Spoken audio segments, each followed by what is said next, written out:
Bismillahirrahmanirrahim. Assalamu alaikum 7th class. Hope you all are fine and doing very well. उम्मीद करती हूँ सब बच्चों ने पिछला लेसन प्रॉपरली लर्न कर लिया होगा। आज हमारा इंग्लिश का लेक्चर नंबर 13 है और आज की हमारी डायरी है unit number 4 learn plus right part B1 and B2 plus learn B3 concepts. हम B1 और B2 के सेंटेंसेस और वर्ड्स जो भी लिखने हैं वो हम लोग अब आज करेंगे और B3 का जो है वो हम सिर्फ कॉन्सेप्ट समझेंगे और फिर हम लोग लर्न बाद में करेंगे। सबसे पहले हम लोग स्टेटमेंट पढ़ेंगे। B1 की स्टेटमेंट क्या है? Use the following words and expressions in sentences of your own.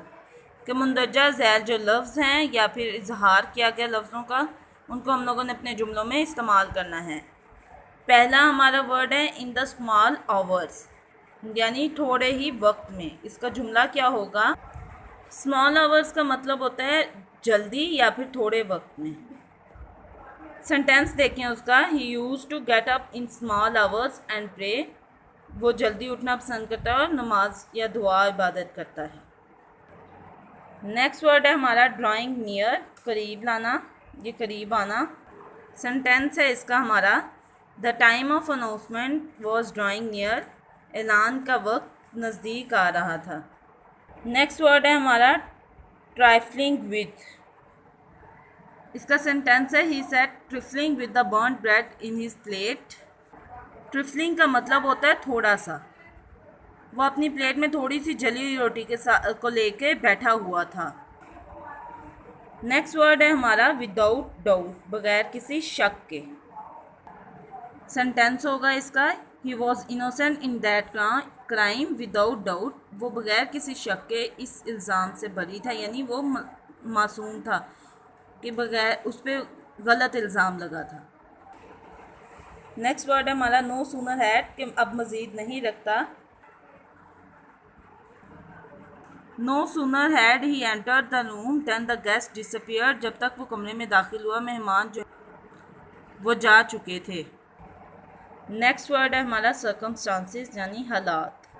Sentence है इसका his circumstances demand a quick source of income, कि उसके हालात जो हैं वो मुतालबा करते हैं कि उसको जल्दी से कहीं से रकम मिले।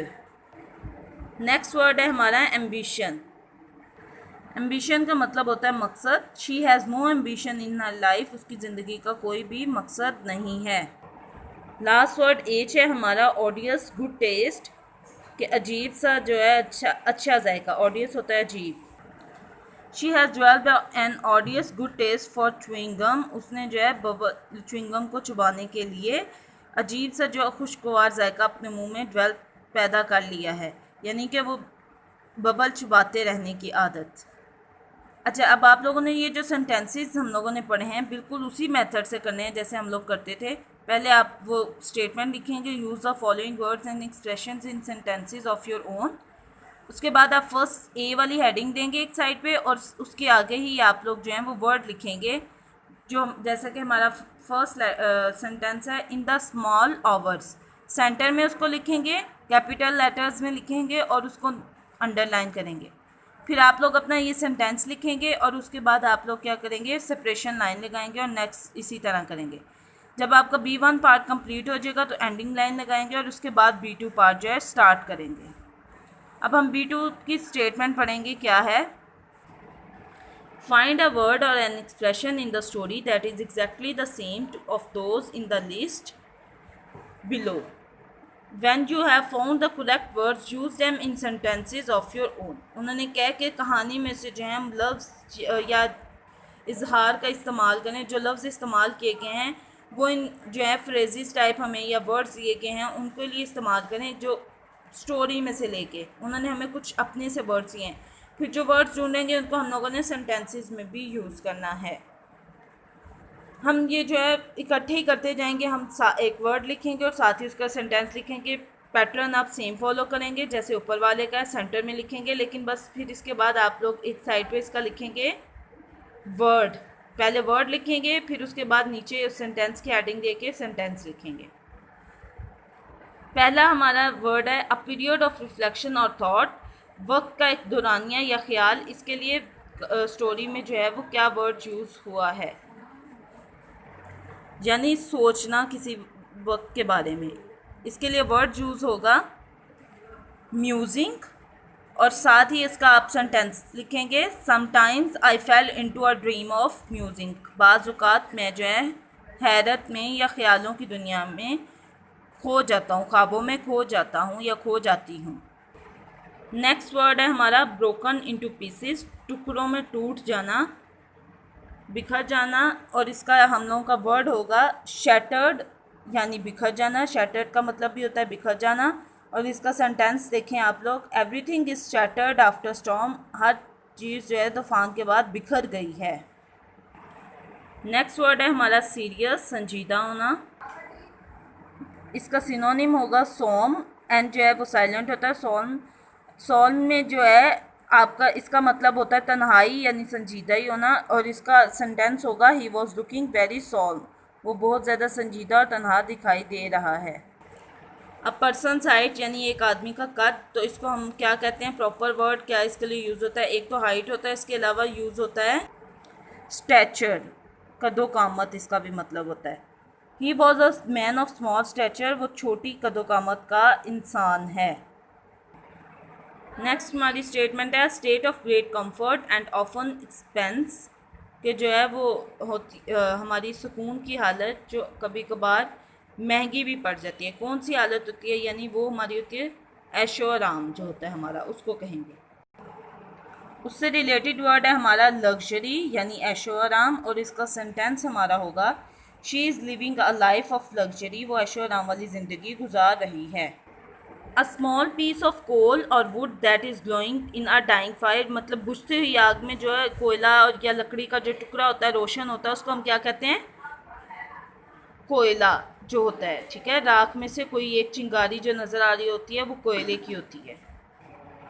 इसका मीनिंग होगा सिनोनिम एम्बर, यानी अंगारे या फिर कोयला। अंगारे वैसे हम एम्बर्स को कहते हैं।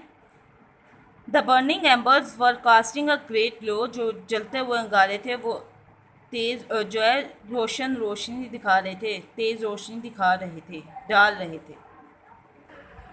ये हमारे हो गए वर्ड्स, सिनोनिम्स और उसके सेंटेंसेस। और अब हम लोगों का अगला क्वेश्चन है what do you think is meant by each of the following proverbs. Proverbs क्या होते हैं, कहावतें जो हम लोग रोज़मर्रा में बोलते हैं। हम ये कहावतें पढ़ेंगे कि क्या हैं। ये आप लोगों का बुक से ही लर्न होगा, पार्ट होने वाला है, इसलिए आप लोग लर्न ही करेंगे, ये आप लोगों ने लिखना नहीं है।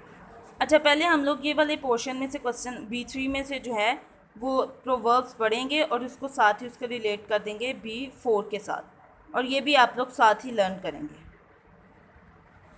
All work and no play makes Jack a dull boy, हर वक्त खेल कूद, हम हर वक्त काम करना जो इंसान को सुस्त कर देता है। As you make your bed you must you lie in it. इसका अगर हम वर्डली मीनिंग देखें तो ये होता है कि अगर बिस्तर लगा लिए तो उस पर लेटना ही पड़ेगा, लेकिन ये कहावत है तो कहावत के तौर पर इसका मतलब होगा कि जब कुछ करोगे तो उसका नतीजा भुगतना पड़ेगा। ठीक है, honesty is the best policy, ईमानदारी बेहतरीन हिकमत अमली है। Don't make a mountain out of a molehill, ये उर्दू में कौन सी कहावत है, लाई का पहाड़ बनाना। Don't put the cart before the horse, के घोड़े के आगे चारा डालना। ठीक है, half a loaf is better than no bread, कुछ ना होने से कुछ होना बेहतर है। ये जो क्वेश्चन नंबर ई है ना, उसका मतलब है कि अनहोना काम करना, यानी हाँ, don't put the cart before the horse, कि घोड़े के आगे छकड़ा लगाना है, जो उसके पीछे लगता है वो उसको आगे लगाना, कोई ऐसे काम करने की कोशिश करना जो मुमकिन नहीं है। और ये हम लोगों की सारी प्रोवर्ब्स हैं। अब जो B4 पार्ट है उसमें इनके जो है ना वो मीनिंग लिखे गए हैं। हम लोग ये प्रोवर्ब्स देखेंगे और देखेंगे उसमें से कौन सा जो मीनिंग है वो इसके लिए सूटेबल है। जैसे हम लोग कॉलम मैच करते हैं वैसे ही हम इन दोनों को मैच करेंगे। मैंने आप लोगों को ये सारे मीनिंग्स बताए हैं, आप लोग जो हैं सारे बच्चे खुद इसके जो है नेक्स्ट में से मीनिंग देख के लिखेंगे। अगर ए वाले का ए आंसर है तो ए लिखेंगे, बी है तो बी उसके आगे लिख देंगे। इसी तरह आप लोग करेंगे। और आप लोग खुद ये कोशिश करेंगे, ठीक है। किसी भी टीचर से नहीं पूछना, ना ही अपने पेरेंट्स से हेल्प लेनी है, खुद आप लोग काम करेंगे। और कल जो है मैं आप लोगों को इसका जो है आंसर बोलूँगी और आप फिर अपने आंसर्स चेक कीजिएगा क्या आंसर आपने कहे हैं। उम्मीद करती हूँ सब बच्चों को समझ आ गई होगी। आज का लेक्चर हमारा यहीं तक था। अल्लाह हाफिज़ 7th क्लास।